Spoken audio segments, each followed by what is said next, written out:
Donc on se situe actuellement sur le plateau, sur la scène de la grande salle de la Philharmonie. Et on voit l'orgue avec les volets ouverts.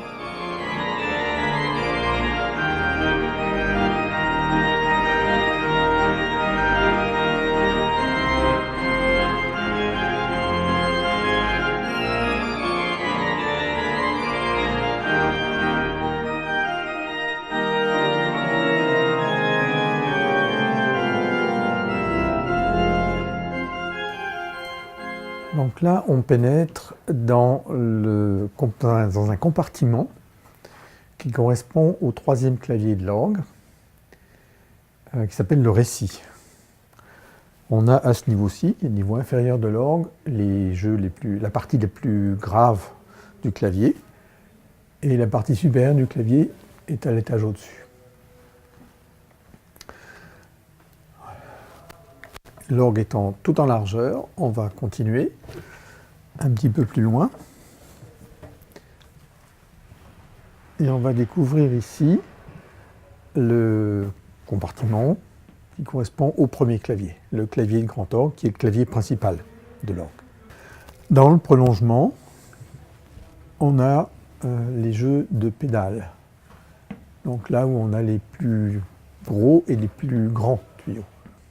Donc devant, à travers les grands volets qui normalement sont fermés, on a une vue assez inhabituelle sur la salle.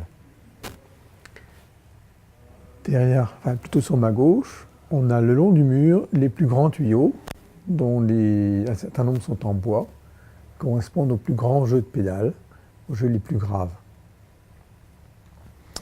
Ensuite, on a des jeux ici qui sont des jeux en forme de cône, qui sont des jeux d'anches, des jeux à languette. On a ici des jeux en bois, avec un petit clapet en haut qui sert pour terminer l'accord. Alors, l'orgue de la Philharmonie comporte 91 jeux. Un jeu, qu'est-ce que c'est? Un jeu, c'est un type de sonorité. Par exemple, une flûte.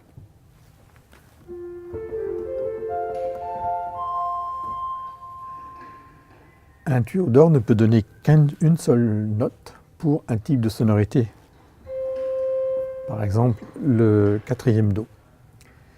Pour pouvoir faire l'ensemble des notes, il faut autant de tuyaux qu'il y a de touches au clavier, soit 61. Et il faut donc, l'harmonie nécessite de faire en sorte que ces 61 tuyaux sonne comme si on n'avait qu'un seul instrument. En l'occurrence, là, par exemple, une flûte.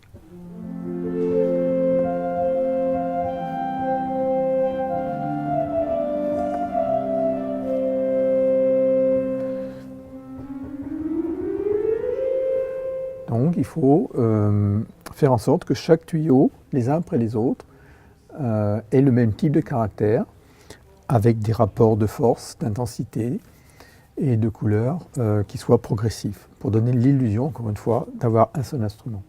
Donc ça, c'était une flûte, mais on peut avoir aussi une série de tuyaux, un jeu donc, qui va imiter les jeux à cordes.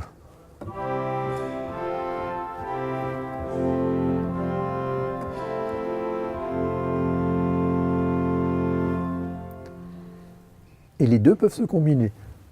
On peut mettre les deux jeux ensemble, et ça donne un autre effet sonore qui se rapproche, lui, plus du violoncelle.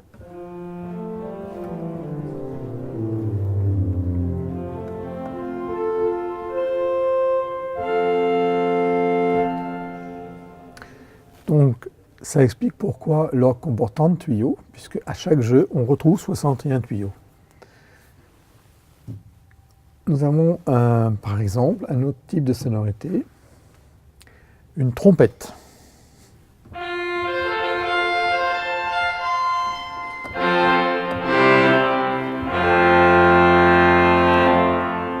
Donc là aussi, on retrouve 61 tuyaux, mais qui n'ont pas d'embouchure de flûte comme les jeux précédents, sont des languettes qui frappent une gouttière,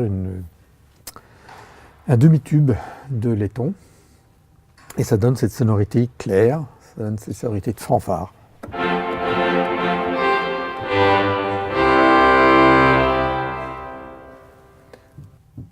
Après, ce qui est aussi caractéristique ici, c'est le jeu de bombarde de 32 pieds, dont le premier tuyau fait 9 mètres.